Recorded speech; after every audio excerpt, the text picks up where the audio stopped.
Australia's emerging medical cannabis sector says it is set to dominate the global market after the federal government approved their therapeutic marijuana products for export.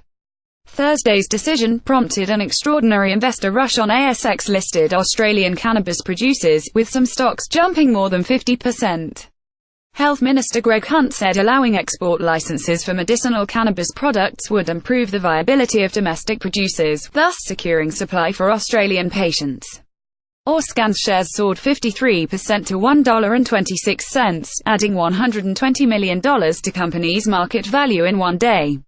There were also significant gains on BOD Australia up 39%, Can Group 35%, the hydroponics company up 30%, and Creso Pharma 20%. Organ Managing Director Elaine Darby said allowing exports would see Organ grow to a commercial scale quicker, and lead to a more cost-effective product for patients. She said Organ, which listed on the ASX in February, would start producing products to treat chronic pain, chemotherapy-induced nausea and childhood epilepsy this year, with exports starting as soon as late 2018. We are one of the biggest producers in the opiates space, and we do have such high-quality standards when it comes to producing pharmaceuticals. We're very well known and respected for that, Ms. Darby said. We are one of the biggest producers in the opiates space, and I think we can really become the leader in this area too. Health Minister Greg Hunt hopes Australia can be the world's top supplier of medicinal cannabis. Peter Crock, Chief Executive Officer of the Can Group, which has a research and cultivation centre in Melbourne that provides medication to Victorian children with epilepsy, said exports would immediately open the door to commercial viability. He said Can Group would now go ahead with plans to plant 16,000 to 20,000 square meters of cannabis plants this year, up from the 600 square meters it currently has. Can Group Chief Executive Peter Crock: We know there is a global shortage of medicinal cannabis and that's going to continue for some time, and that's where we're going to focus, Mr. Crock said. Canada is one of the global leaders in medicinal cannabis production, but Mr. Crock said it could become an export market given recreational marijuana use will be legalized there this year, possibly leading to shortages.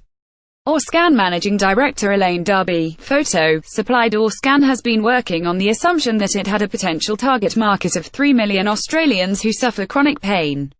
That potential market was now being blown wide open, Ms. Darby said, with around 7 to 8% of adults suffering from neuropathic pain worldwide. Health Minister Greg Hunt said allowing medicinal cannabis products exports would help the developing domestic market to grow. Photo, Alex Ellinghausen. Ms. Darby said large markets like Germany were currently being supplied only by Canada and the Netherlands.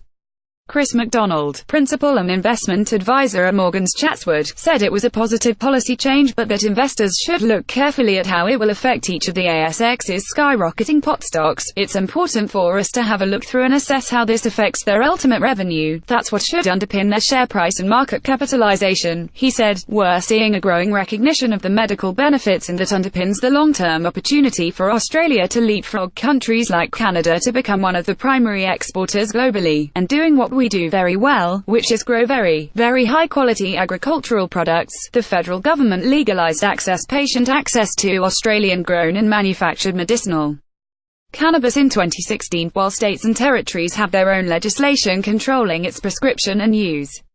The Federal Health Department says 350 patients have accessed Australian-grown medicinal cannabis products. However, there are some concerns. Doctors are reluctant to prescribe the products. Mr. Hunt said it would be a condition of export licenses that products are made available to Australian patients first if there is a local shortage, with AAP